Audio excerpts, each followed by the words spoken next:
আল্লাহ পাক সময়ের কসম করে, সময়ের শপথ করে বললেন, ইন্নাল ইনসানা লাফি খুসর, নিশ্চয় জগতের সকল মানুষ ক্ষতির মধ্যে। সময়ের সাথে ক্ষতির কি কানেকশন? সময়ের মূল্যায়ন না করার কারণে মানুষ ক্ষতিগ্রস্ত হয়।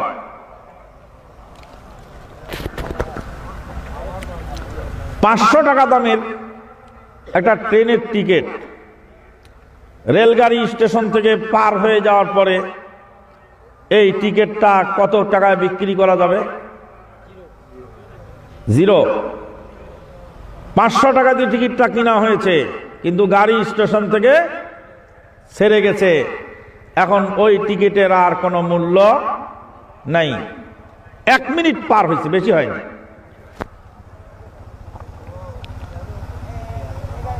$50,000 দামের বিমানের টিকিট, কিন্তু বিমানের ইমিগ্রেশন ডোর ক্লোজ হওয়ার পরে আমি এয়ারপোর্টে পৌঁছলাম। এই টিকিটের দাম কত?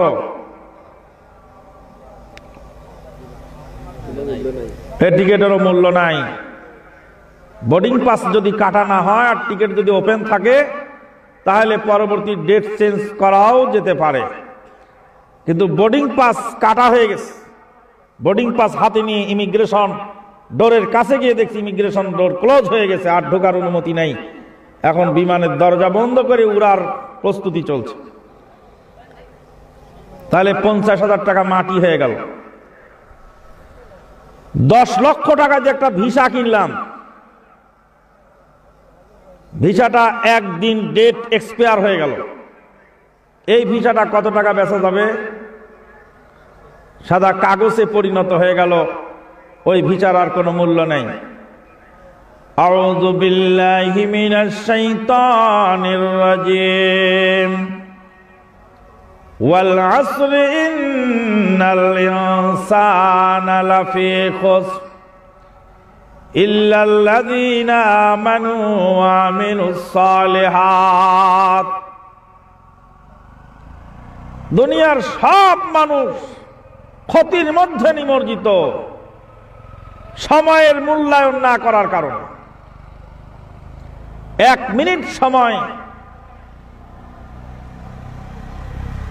পরে পৌঁছার কারণে স্টেশনে ট্রেনের টিকিটটা বাতিল হয়ে গেল। ইবাদত, দুনিয়াবি ক্ষতি তো দেখা গেল, পরকালের ক্ষতি।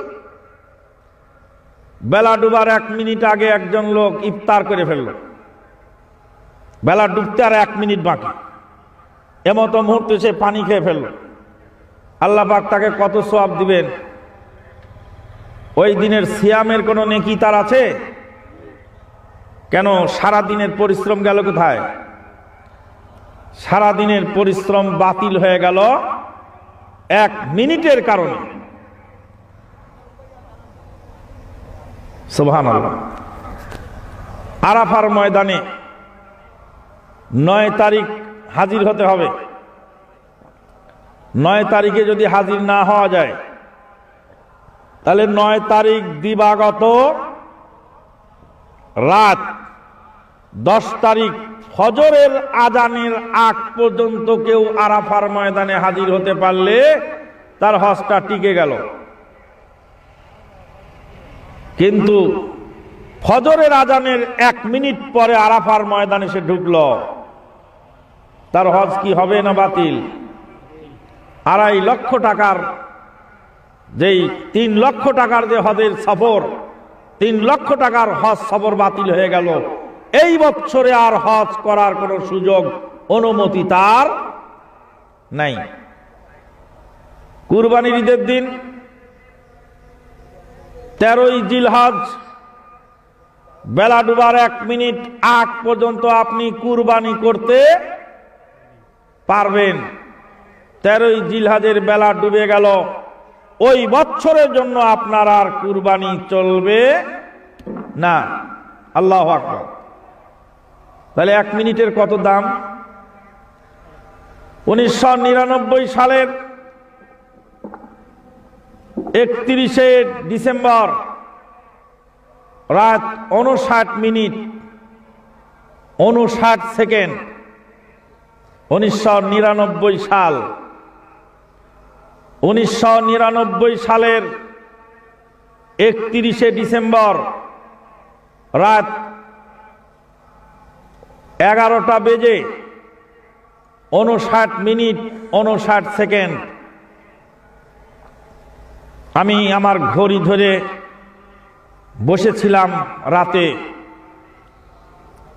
আমি চাচ্ছিলাম একটা জিনিস দেখতে, তা হলো যে একটি শতাব্দী কি করে পরিবর্তন হয়। একটি শতাব্দীর পরিবর্তন দেখার জন্য এই গভীর রাতে ঘড়ি ধরে বসে আছি।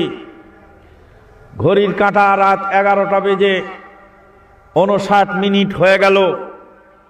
তারপরে এক একটা করে সেকেন্ড পার হতে হতে 59 সেকেন্ড হয়ে গেল। 12টা বাজতে মাত্র 1 সেকেন্ড বাকি। তখনও আমি বিংশ শতাব্দীর শেষ প্রান্তে। যখন রাত 12টা বেজে গেল, 1 জানুয়ারি শুরু হলো, ডিসেম্বর পিছনে পড়ে গেল, 2000 সাল চালু হলো, একাবিংশ শতাব্দী যাত্রা শুরু করলো মাত্র 1 সেকেন্ডের ব্যবধানে। 1 সেকেন্ডের ব্যবধানে একটা শতাব্দী পিছনে চলে গেল, আর একটা শতাব্দী আগে এসে গেল। 1 সেকেন্ড আগে ছিলাম পিছনের শতাব্দীতে, আর 1 সেকেন্ড পরে সামনের শতাব্দী যাত্রা শুরু করলো। কি মনে করলেন 1 সেকেন্ডের মূল্য?